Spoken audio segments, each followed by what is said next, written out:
Hello, hello, hello. Welcome back. Welcome back to my channel. Welcome back to the Cheryl Hubbard Show. Glad to see you today. So glad you can join me. First, I want to give honor to God. God, thank you for waking me up this morning, starting me on my way. God, I want you to pray for me, Cheryl Alette Hubbard Walker. Pray for my family, my sons, my daughters, my sons. Pray for my whole family, both sides of my family, and pray and God pray for my YouTube family, my YouTube friends and family. Pray for us all. Pray that we get through these trying times. So I'm right here today, and I want to read a little bit, out of my book shortly, but this is my Roku remote, and so what I do, I have different things on here, and it's just as good as cable. So cable nowadays, cable costs a lot of money. I know cable costs a lot of money. I had cable, I had it for a while, but I switched over to my little Roku box I have right here. So what I do, different things. You have different things on here. So look, I do have. It depends on what you want to pay for. I have a Lifetime. We have Lifetime movie club. Also, we have. Let me see. We have CBS News. iHeartRadio. See iHeartRadio right here. That's iHeartRadio. We have YouTube. Let's see. Oh, we also have Nick.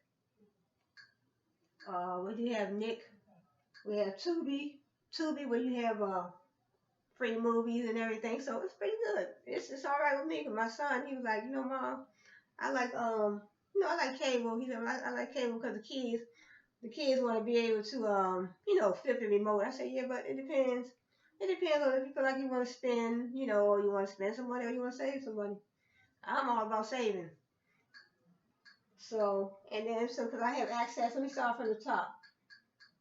Let me start from the top and tell you everything we have. We do have Netflix, Hulu, but it depends on, these are the apps, so you don't have to pay for all of these. So we have Netflix, Hulu, I have Prime Video, Sling if I want to pay for that, Showtime, Roku Channel, HBO Now, Vudu, movies and TV. We have Google Play Movies, NBC. We have Fox Now, Roku, Tips and Tricks, CNN, we have CNN Go, Newsy, Fox Business, Fox News, WSJ. I don't know what that is, but Noggin. This is Disney Now. We have Nick Jr. This is something new right here. Baby TV. I never, this is my first time seeing that one. Roku Media Player. It's so many different apps. We have News On. We have Tune, Goggles, Sling, Discovery, and also we have NFL, NBA, ESPN, Nick. So, we also look Crackle. You go to Crackle, you have free movies and TV. So if I go into Crackle, let me see if I go into Crackle. Um,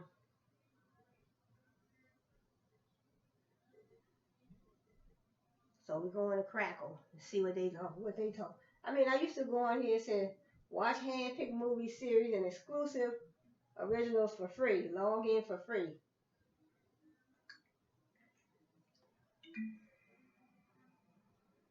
So see when I go on Crackle, they give me different movies right here. Watch now.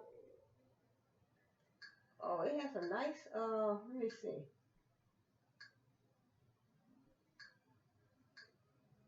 Look, Eddie Murphy. I haven't been in the Crackle for a while. Let's see.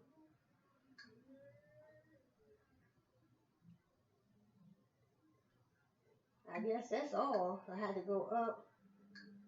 Uh, don't see no good movies. So I just wanted to go in here and see what they were looking like. What different movies they had. So I go back and then I go back out. I just hit the button. So I go back over here. Oh, I do have BET,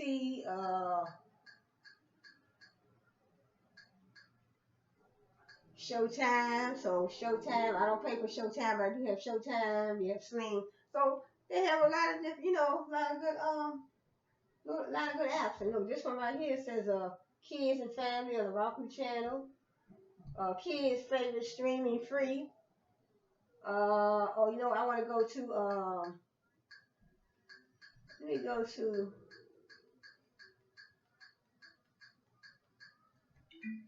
YouTube. So when I go to YouTube, I go to try to, the Roku channel or YouTube. I try to use the free one. So,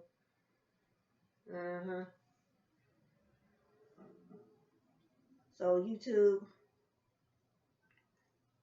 So it says, who's watching. They want to know who's watching. So all types of things. You can watch your little live PD, see the little cop shows. Also, they have the Breakfast Club. They have different interviews. We have Bahamas Vacation.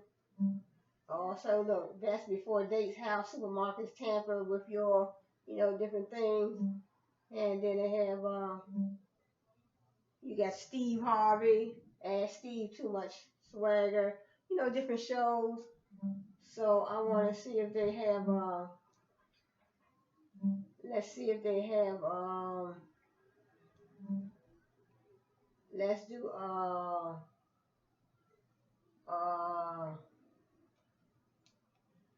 so you type in what you want.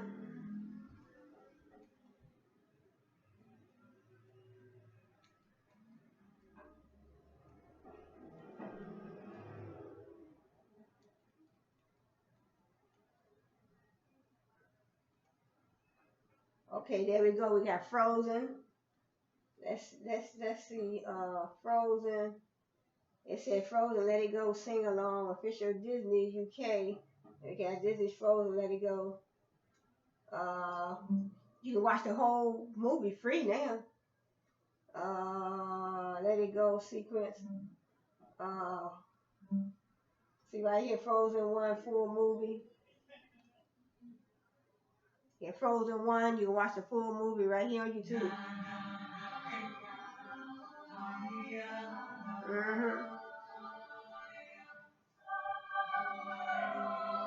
Watch the full movie. So this is nice. I love this.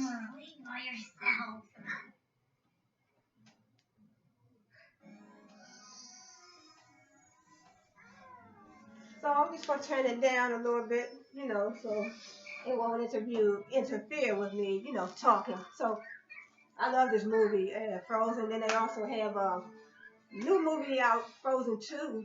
So, but just want to do a little talking, but just want to say thanks for joining me today, and I'm glad that you can be here today. The Cheryl Hubbard Show. So.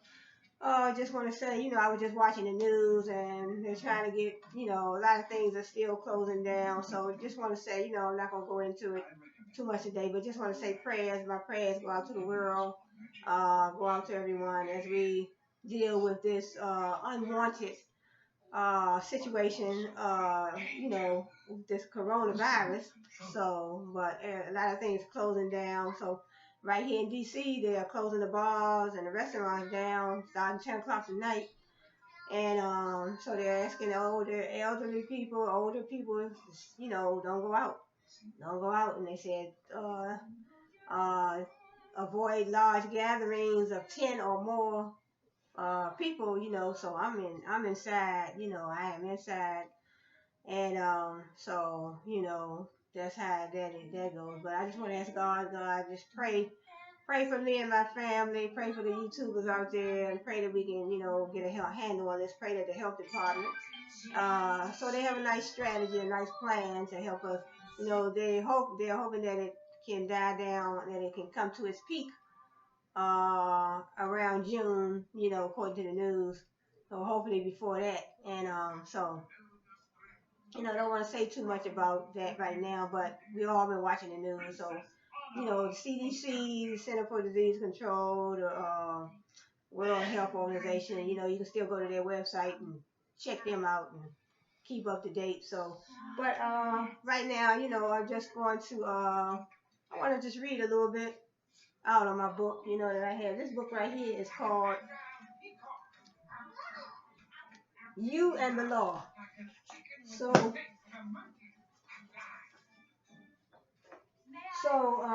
You and the Law, and what? A lot of times, so I can say some of us may not be up to date on, the law and things that happens in the criminal justice system. But it says this chapter right here is chapter 4, and it says your protection against crime and criminal charges. So it says criminal law and procedure are a distinct and highly specialized field. My cousin, he's a lawyer. He's a criminal defense lawyer, works in Atlanta, Georgia. So he's been a lawyer for probably about, what, over 20 years. So even if as a law-abiding person, you have little direct contact with criminal law, it nonetheless affects your everyday life. Because the high crime rate in all communities means that much of your tax dollar is spent fighting crime. Yeah, because if you're a law-abiding citizen and you don't have much contact, you might not have much contact with, the criminal justice system, but you can walk out your door today or tomorrow and somebody can, try to rob you or anything, and that puts you in to the system. So because the field is so specialized, many lawyers have little experience with criminal law. It will help you to know enough about the basic principles of criminal law to understand how it works and how best to protect yourself, your family, and your friends against crime or the accusation of crime.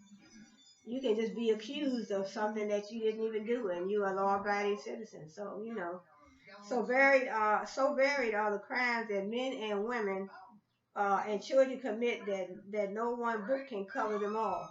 It says those discussed in this chapter are the ones you hear most about. Crimes and offenses are presented in 4 broad groups, starting with the most serious and ending with the least serious. Crimes against the public, generally the country, the state, and different branches of government are considered first. They're gonna talk about those first. So, and what is a crime? What a crime is? A crime or offense is an act or omission defined and made punishable by law. To this very simple definition, 2 points should be added. A crime is not a crime if committed by someone who is legally incompetent. And a crime is not a crime unless at the time it was committed, a law was in effect saying the offense was a crime. In other words, it wasn't a crime if the law didn't say it was a crime at that particular time when it was committed. It says no criminal law is constitutional, which is ex post facto. That is, which says something is illegal that was legal when it was done. See, the distinction between a crime and a tort. The distinction between a crime and a tort is that a crime is regarded as an injury to society, whereas a tort is regarded as an injury to individuals only. So a crime is if somebody commit a crime that's is a crime against society, but in tort law it's it's committed against the individual person. The state brings the alleged criminal into court. The state protects the public by setting criminal procedures in motion. The criminal action in court is designated the state or the people versus John Doe. But if you as an individual have been wronged in a way that may or may not involve a violation of a criminal law or statute, you must bring the legal action yourself. in a civil court. The action is designated Jane Doe versus John Doe. So, nose itching. Oh, classification, classification of crimes or offenses. Offenses with which criminal law is concerned fall into several different classifications, of which the following seem to be the most descriptive in terms of substance and procedure. Felonies and misdemeanors, both of which are crimes and leave a person convicted of them with a criminal record, and violation, which are not crimes, although they are punishable offenses. And we got parties to crimes, principals, accessories, and accomplices. Those who actually commit or perpetrate the crime, whether a felony or misdemeanor, are called principals. Accessories before the fact are those who, although absent when the act was committed, nevertheless participated in it by procuring, counseling, or ordering the principal to commit the act. So I'm not gonna read everything, but just to go through it for this, go over a few of these. It says a crime and responsibilities. Crimes remain crimes even if they are not punished. The fact that many offenses and infractions go unnoticed or unpunished neither justifies them nor constitutes a legal defense for those who commit them. Many parents serve beer to their minor children, knowing it is against the law to do so. So you serve a beer to your children that they are not old enough to even have beer. That's what they say. They say many parents serve beer to their minor children, even knowing that it's against the law. Many people knowingly exceed the speed limit when driving. So in some of the New England states, old blue laws remain on the statute books. Laws passed in early colonial days when customs were much stricter than today. These and other laws are violated every day, but society is rarely concerned, and the police and the prosecutors are often too busy with serious offenses to proceed under these old and generally ignored laws. Sometimes, they will get you. They out there on the roads and they see you speeding, they gonna, you gonna get yourself a ticket. You gonna get that ticket. Treason. Then we have treason. No crime is greater than treason. The United States Supreme Court, because it threatens the very existence of the nation. It is one offense defined in the Constitution. Treason against the United States shall consist only in levying war against them or in adhering to their enemies, giving them aid and comfort. But the framers of the Constitution, recognizing the charges of treason were often made with little supporting evidence, immediately added, no person shall be convicted of treason unless on the testimony of two witnesses to the same overt act or on confession in open court. This requirement of the testimony of two witnesses results in very few prosecutions for treason. And then we have conspiracy. So many different ones, conspiracy in the so-called draft and card cases in the 60s. The government prosecuted for the crime of conspiracy. Conspiracy is an agreement between two or more people to bring about an illegal result or a legal result by illegal means. We have, I never heard this one before, the crime of sedition has the same purpose as treason, but lacks the element of an overt act. Sedition involves actively urging the overthrow of the state, not simply discussing revolution as a philosophical matter. Clearly, it comes close to the borders of freedom of speech, and as a result, there have been few prosecutions for the crime of sedition in modern times.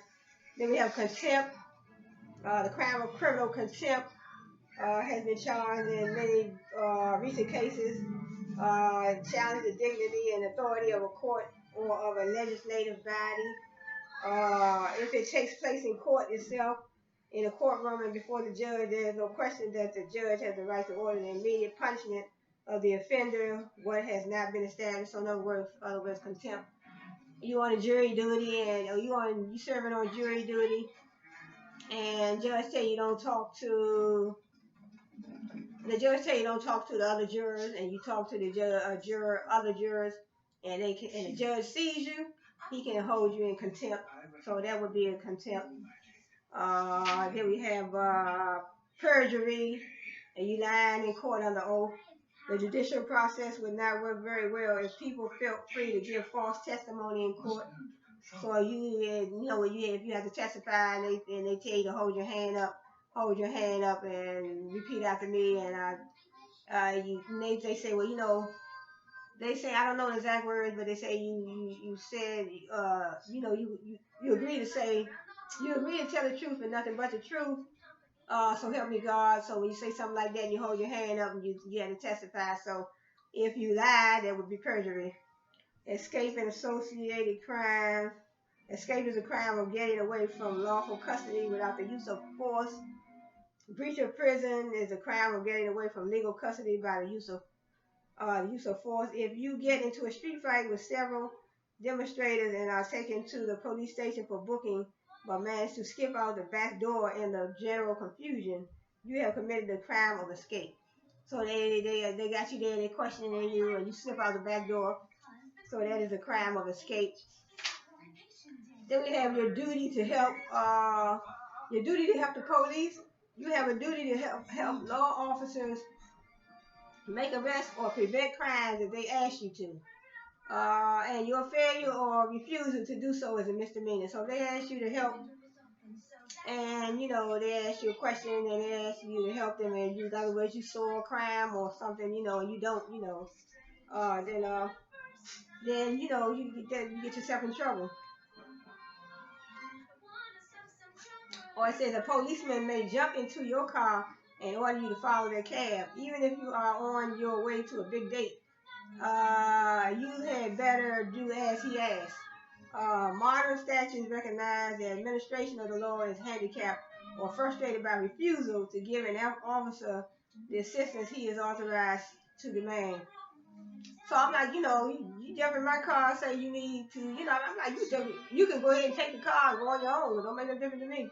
I'm like, you after that person, they say the police jump in your car and say follow their cab, then you have to do so because he's giving you a command, Then we have probation, parole, and bail. A prisoner who is released on bail must obey the terms of his release.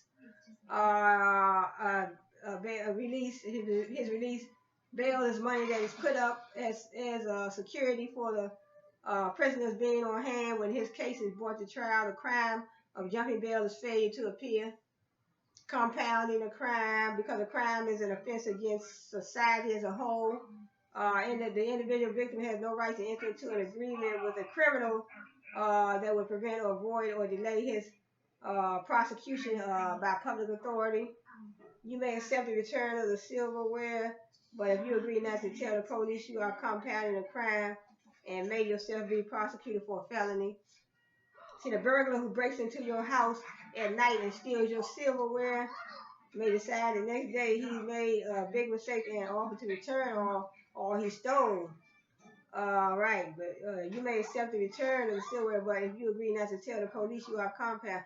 Okay, so in other words, somebody break into your house and steal silverware, or somebody break into your house and steal a computer, but they bring it back, and you don't tell the police that they brought it back, and you are compounding the crime because the guy initially stole your computer or he stole your silverware. So then we have extortion, blackmail. It says originally extortion was an offense, usually only a misdemeanor that could be committed only by a holder of public office. It is the corrupt collection of an unlawful fee by an officer using the power of his office as pressure. So in other words, they pressuring somebody to, they're using their job and their authority, their clout to pressure somebody to give them some money or to say something or do something. That's extortion and blackmail.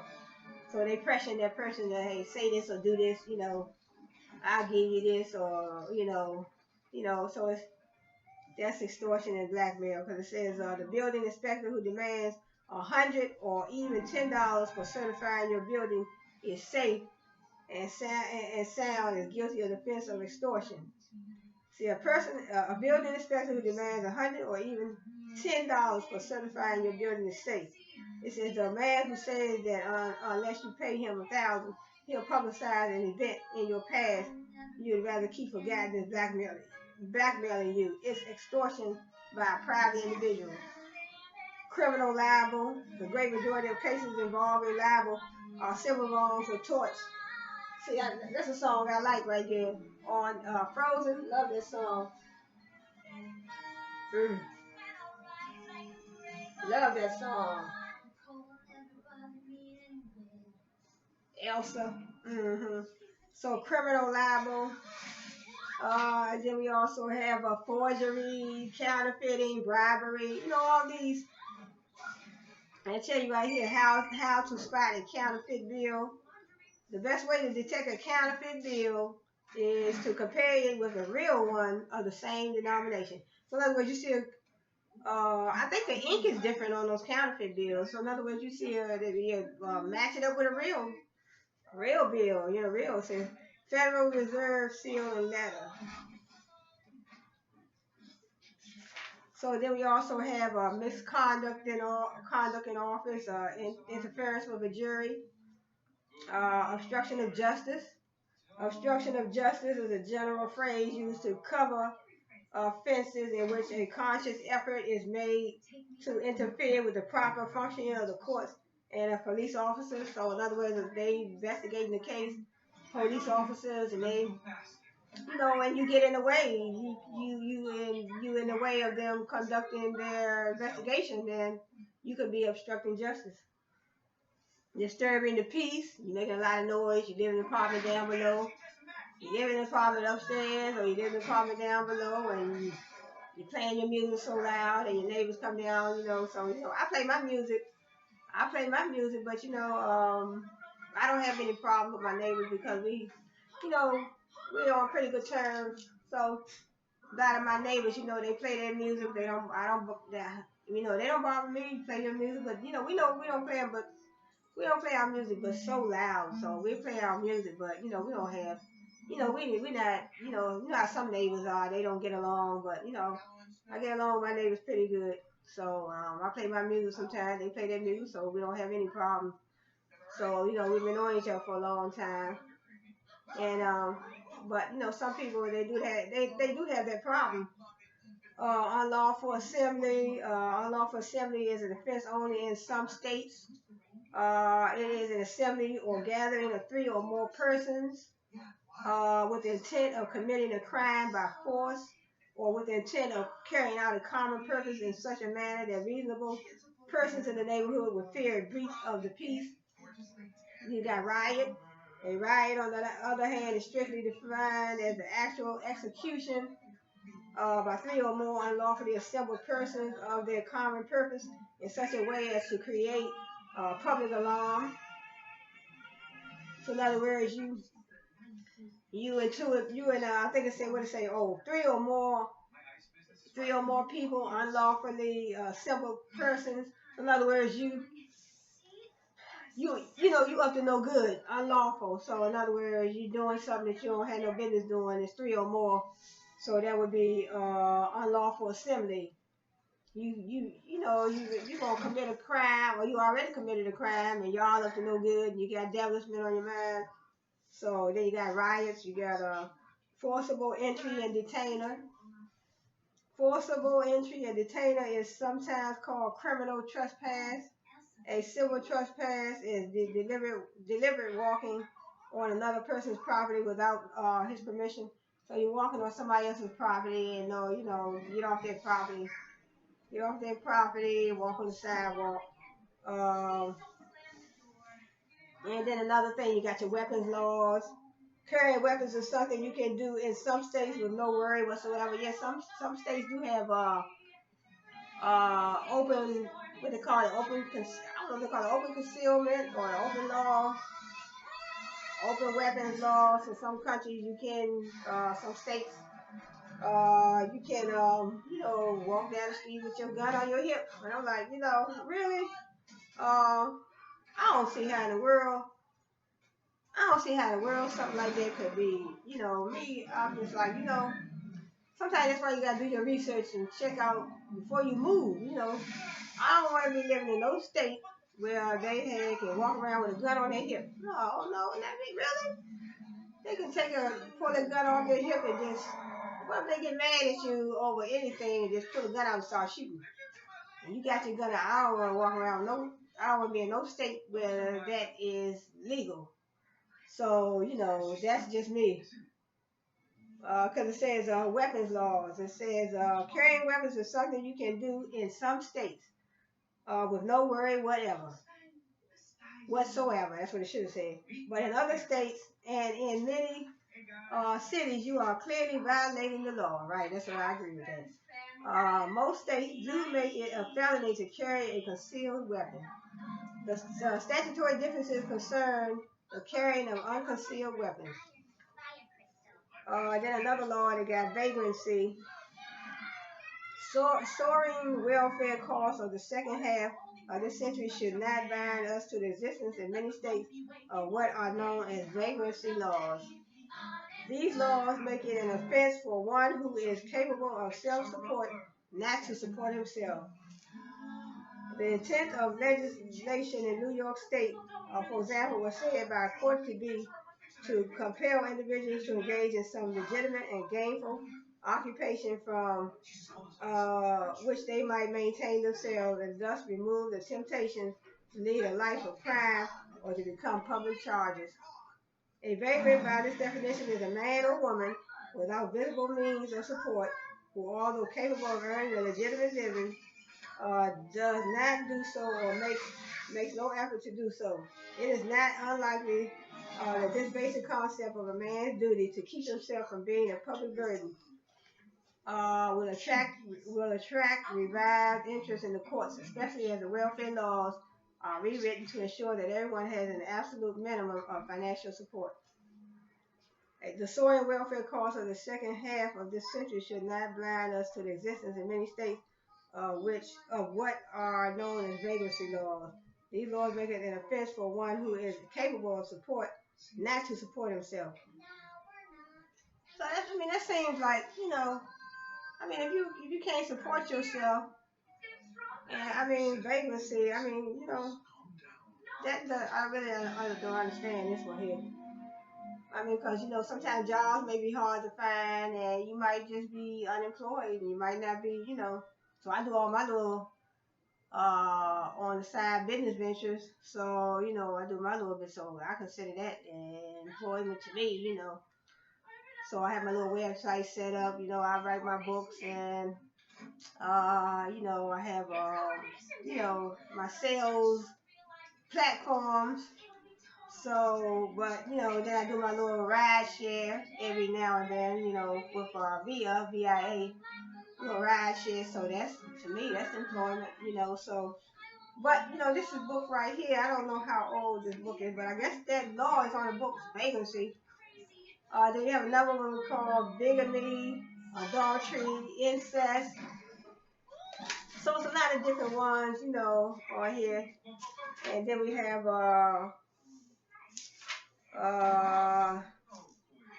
you have assault and battery. An assault is an open threat of bodily contact with someone. The actual contact is a battery. Assault and battery are both torts and crimes, which means that the victim has a right to sue his assailant, and that the state may also bring an action for the offenses which are felonies or misdemeanors, depending on the laws of individual states. A battery necessarily includes an assault. So battery, if you hit somebody, that's the battery. But assault is when you put someone in fear. When you put someone in fear for their life, in fear, that's the assault. But when you actually hit them, that would be the battery. Just like you hold a gun on somebody, you put a gun on somebody, that would be the assault. But if you actually shoot them, that is the battery. So, and it could be a felony and a misdemeanor. So, and then we have mayhem, you have kidnapping, arson, vandalism, Vandalism, willful damage to another person's property, is also an offense. It's called by several names. Malicious mischief covers a wide variety of these offenses, which are only misdemeanors. Um, Vandalism is the one we read about most often, especially in connection with public buildings such as schools. They say you have somebody to go vandalize a school or something. Vandalism, in a sense, is the willful or malicious causing of damage. So you willfully cause damage to somebody's property, a school or something. That is vandalism. Then you got burglary. In earlier times, the offense of burglary was one committed only against another person's house or an adjacent building, and at night it was defined as the breaking and entering of the dwelling of another in the nighttime with intent to commit a felony. Modern statutes have greatly changed this rather strict definition. So while burglary used to be an offense against the sanctity of the home and a very serious one, it is now more of an offense against your property, generally really against the full enjoyment of your property. So in other words, somebody break in your house and burglarize your house, they interfering with the full enjoyment that you have of your own property, because they get in there and take something, they may destroy something, mess something up, so that is burglary. So then we have larceny.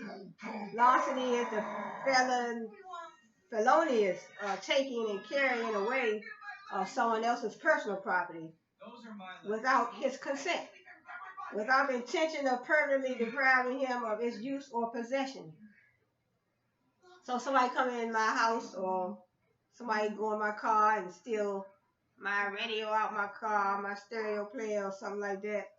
So that could be larceny. It says that felonious taking and carrying away of someone else's personal property. They go in there and take my stereo system out of my car and walk away, And it says in defining larceny, the word felonious means fraudulent. Felonious larceny is the taking with intent to steal. Then we have robbery. A lot of terms in this book right here. This is a good little book right here. You have robbery, is taking something from a person by violence or intimidation. The element of force is the difference between robbery and simple larceny. The pickpocket who jointly lifts your wallet while you are standing in a crowd is guilty of larceny, not robbery.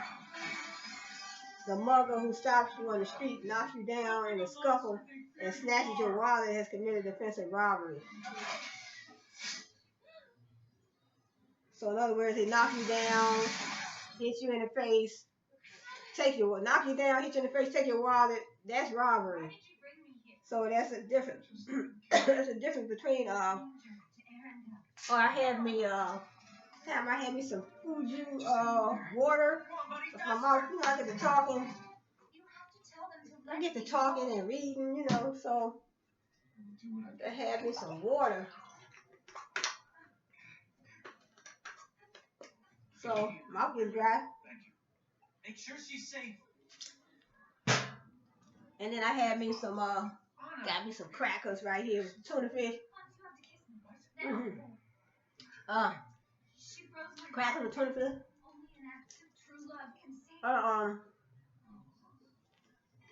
Oh. If only there was someone out there who loved you. No, stop. Then she doomed herself.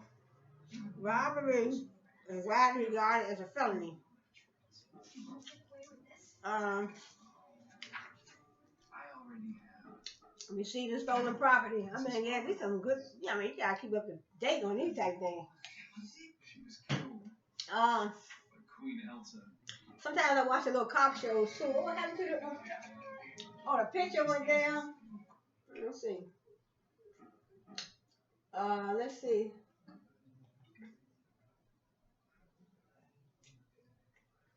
The picture went out,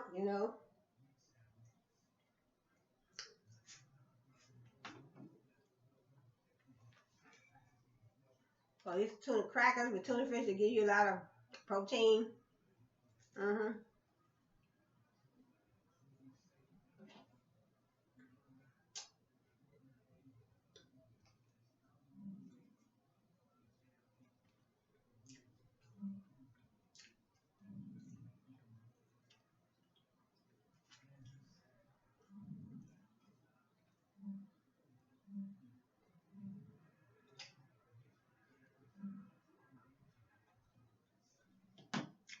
So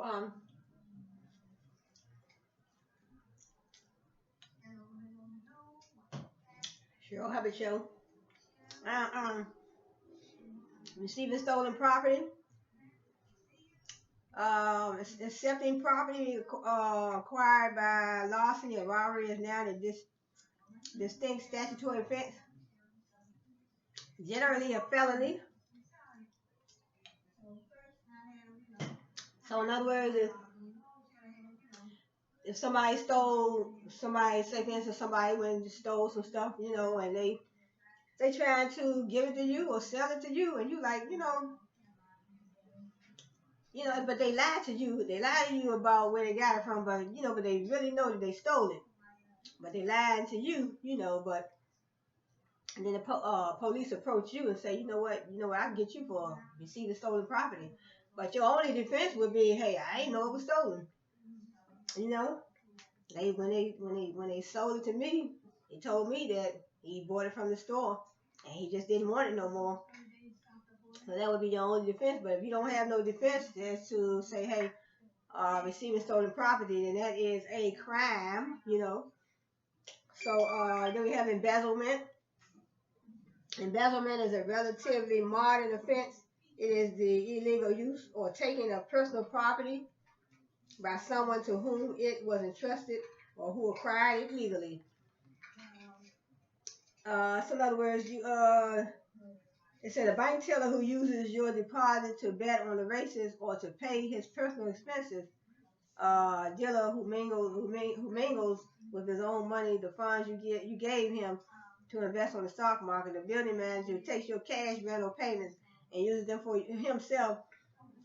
Excuse me. The state treasurer who puts public funds in his own bank account. All these persons may be found guilty of embezzlement.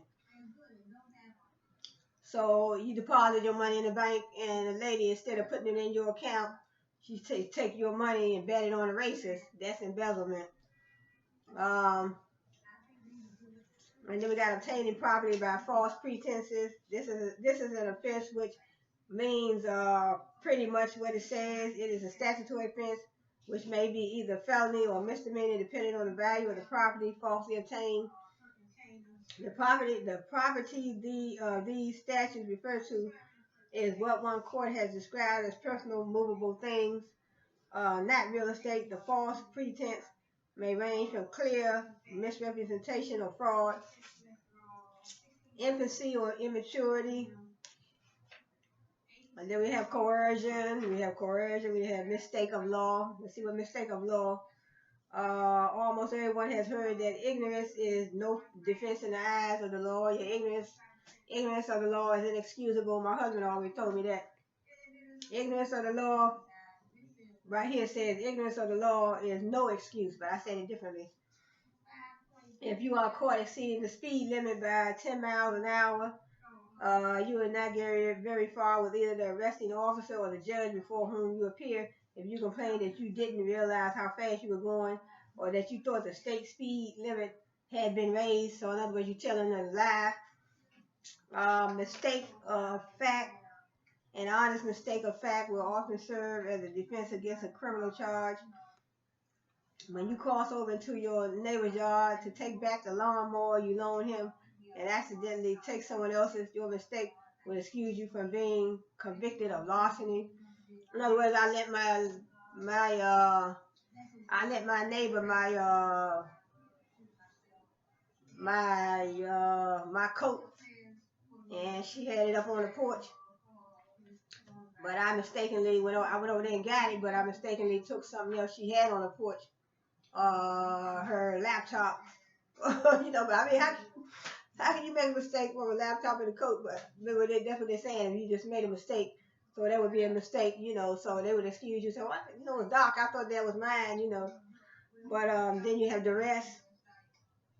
Yes, I heard this term before, duress. Now, when you try to force somebody to do something that they would not ordinarily do.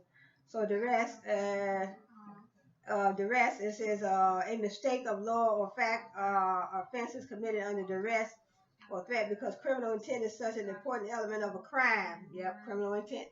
I always say, because in my business law class, and I learned that most crimes are built on intent. So you get an intent behind that crime, then you intended harm. So that's a crime. In other words, I walked past you and I accidentally bumped your shoulder. That was an accident. There wasn't no intent behind that. But I walked past you. And I boom, and I intentionally bumped you. Then that's a crime. But just to bump somebody by accident, you step on somebody's shoe or you accidentally bump into them, excuse me, but when you put that intent behind it, then that's a crime. You intentionally go and put that force behind it and bump them hard, that's a crime. Duress, necessity, mistake of fact. An honest mistake of fact will often serve as a defense against a criminal charge. When you cross over to your neighbor's yard to take back the lawnmower you loaned him and accidentally take someone else's, your mistake will excuse you from being convicted of larceny. Duress, necessity, force of circumstance may result in a forgivable crime. In an infamous English case, 2 seamen were cast away in a storm in a small boat with a 17-year-old boy. All their food was eaten in a few days. 8 days later, having had nothing to eat or drink for some time, they deliberately killed the boy, whose condition was very bad, and fed on him for 4 days until they were picked up by a passing ship. They were charged with and found guilty of willful murder, but in consideration of all the circumstances, the court commuted their sentence from death to 6 months in prison. Well, this seemed like it was a real case. Force of circumstance may result in a forgivable crime. It said in an infamous English case. So that's the necessity. Then we have consent. If the victim of a crime consents to its commission, is the perpetrator guilty of a crime? As you might imagine, it all depends on the circumstances. In the easy case, submission under fear or compelled consent is no consent at all. The man who sticks a gun in your back as he robs you on the street and orders you to keep quiet as the policeman passes by cannot set up the defense that your silence meant that you consented to being robbed. Then we have insanity, drunkenness.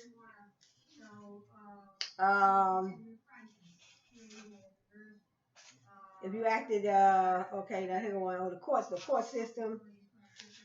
State courts exist side by side with the federal courts, but are concerned largely with offenses against the state constitution and statutes enacted by the state legislature. Okay, I'm not going to read too much more of this. So there's a whole lot of stuff in this book right here.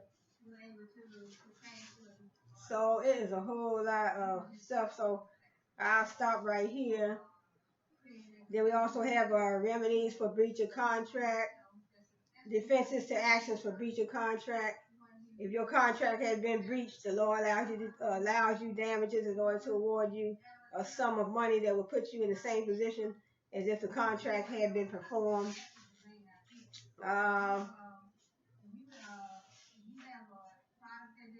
When you buy or sell, who has title for ownership, so I'm not gonna read too much more of this, but this is a good book. It's a good book right here. So book I had for some time, but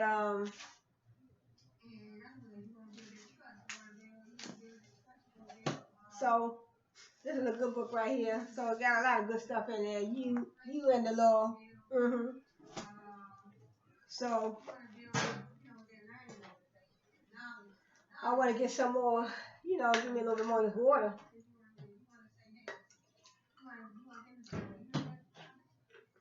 So, I guess, I guess business goes hand in hand. I guess business goes hand in hand, with law, accounting, things of that nature. hmm So, in other words, you run a business, you have your business name, you have your licenses, you have, your niche, your target market, your brand, you're building your brand, you have your, customers that you're targeting, you have your storefront, your online presence, your marketing through Facebook, and Instagram, YouTube, and your marketing, so when you're running a business, you want to keep up, you want to make sure you have the proper licenses, but if you're not going to, I mean, say for instance, you're just dealing in sales, you don't want to, far as getting the business name and you're not going out and doing all that, but you just selling, say, hey, I just want to sell, retail. You're dealing in retail, but if you make over 400, you make 400 and over, you have to file your taxes. But I'm just saying, if you know, you run a business, you want to have your, you want to go the legal way. You want to have your business licenses. You might need more than one license. You have your storefront, you have your online presence, but so it's up to you. It will be strictly up to you. And then if you make 400 or more, you just have to file your taxes. You definitely have to put that on your taxes. Now, a good way to do business would be, now I was selling under a company called Poshmark. So Poshmark, Etsy, Instagram and Amazon. So when you sell under them, you don't need no business license. You can sell. If you're making your say for instance, you're knitting, crocheting, and you're making things. You can sell it. Like I was making my little bracelets. I did a video too of me, making me some bracelets, and I was making some bracelets. So that would be a good business to market. But I could sell, so I wouldn't have to worry about no business license and all that. I would sell on Amazon, Amazon, Etsy, Poshmark, selling to them because they already have a business license, and you selling to them, you won't need no license. So that would be, an easy way to do business.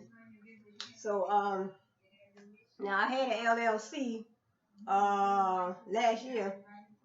I had an LLC last year, but I shut it down. So I shut it down and I dissolved it through the department.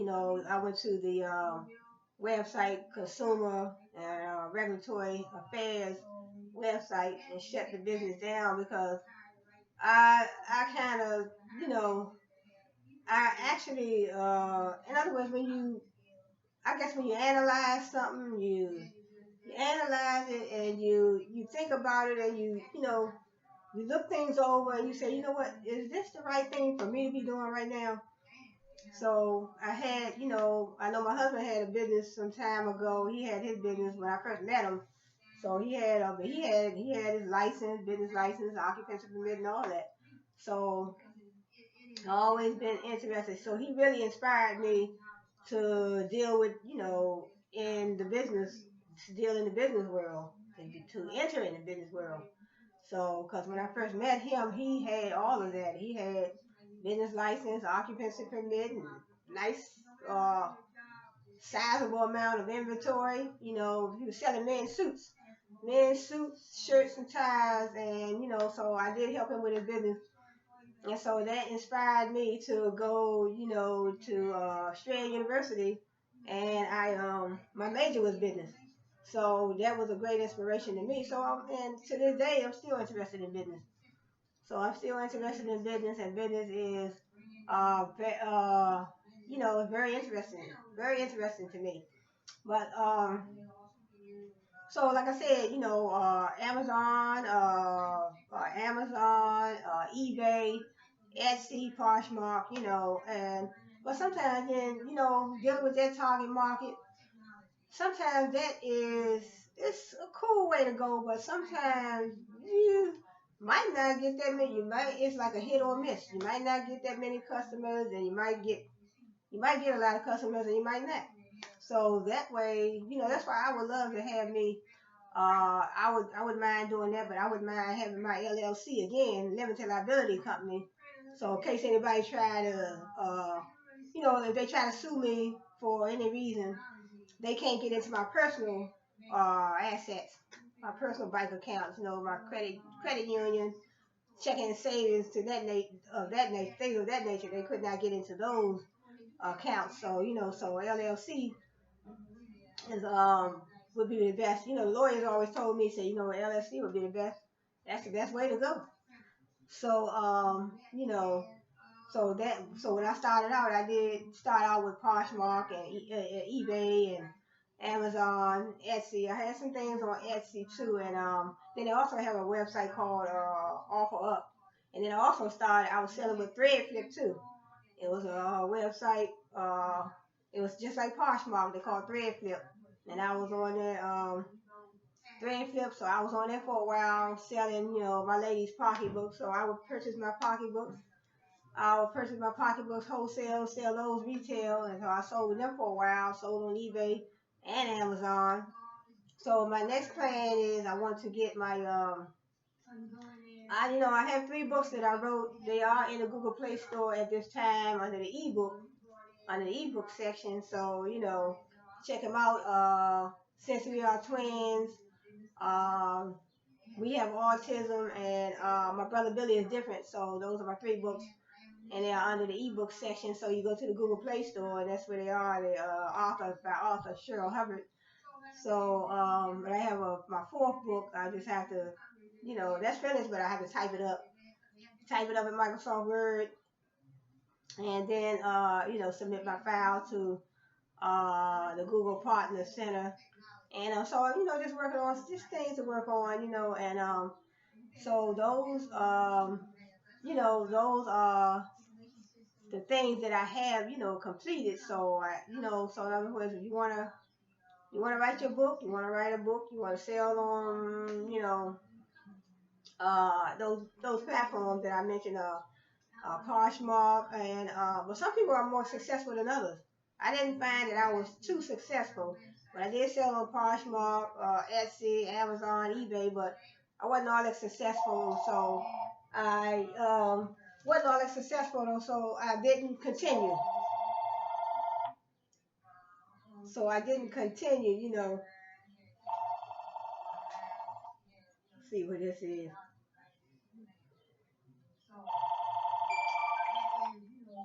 Hello?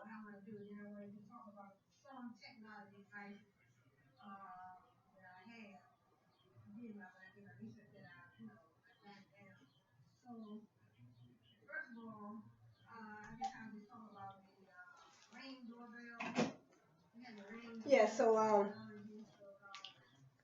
so so you can sell on those platforms, Poshmark, Etsy, Poshmark, Etsy, Amazon, eBay. So but some people you may be more successful. You might be more successful than I was, but I did a little something on there, but I wasn't all that successful. So I didn't choose to continue. I did not choose to continue on those because I don't see. I'm the type of person that when I see a thing that's not working, but sometimes they say, well, you gotta give it a try, blah blah blah, and things may get better, but I don't feel that I want to waste a lot of money and spending money on buying inventory and put it on that platform when I'm not making any money at all. Because sometimes if you don't have a popular name, then in the business world, in the sales world, you might not be. I mean, I guess it takes time. Sometimes, for me, I think you have to make your name popular. You have to build that trust up in your brand, in your merchandise, in your product. It's just like you have Target, Walmart, Kmart. They all have, and even Amazon and all the big retail giants, Amazon, even Amazon, Etsy, Walmart, Kmart. You have Apple computers, Microsoft, all them. all those businesses have built a strong brand. They built that trust. They built the trust in their customer. They built the trust in their product. Because when you buy a computer, you buy an Apple computer or HP computer from Apple or Hewlett Packard or Microsoft, you can be sure that those products, those computers are going to do exactly what you need them to do.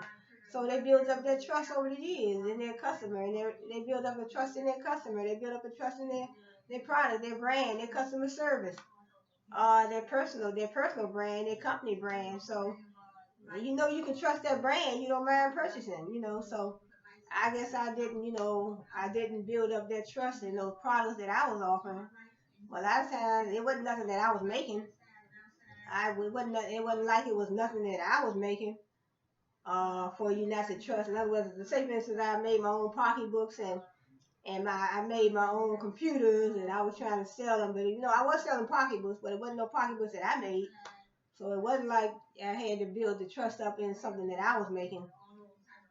It was just ordinary women's pocketbooks that I purchased, and some of them sold, some of them sold. So I wouldn't mind getting back into, because I think ladies love, pocketbooks. I had, beautiful pocketbooks, so they sold a little bit, but I might get back up into something like that, And I also like the headbands, t-shirts, Nike t-shirts, I wouldn't mind getting into selling tights and different things like that. So, but I'm not going to hold you all any longer. So it's an hour. I don't like to usually go over an hour, but I want to say thanks for joining me today. See my channel in the background.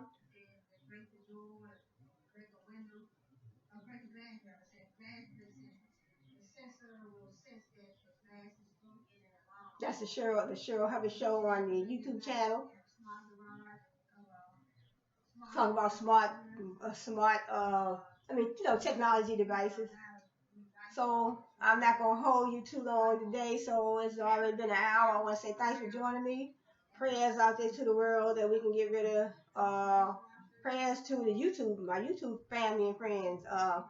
Prayers to my family, my personal family, myself, my kids, myself, and prayers out there. So there's a lot of things in place. So we just have to follow the CDC's guidelines, and so we're gonna beat this thing on. See, I'm asking God for prayer. God, pray for us, pray for the world, pray that we wash this coronavirus uh, off the face of the earth. God, yes, thank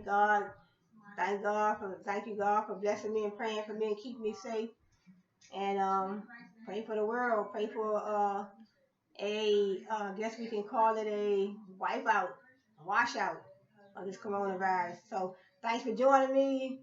Glad you can be here. I'll see you next time. Same place, same time, same channel. The Cheryl Hubbard Show. And until then, until then, I'll see you on my next video. And you all have a good one. Enjoy the rest of your week.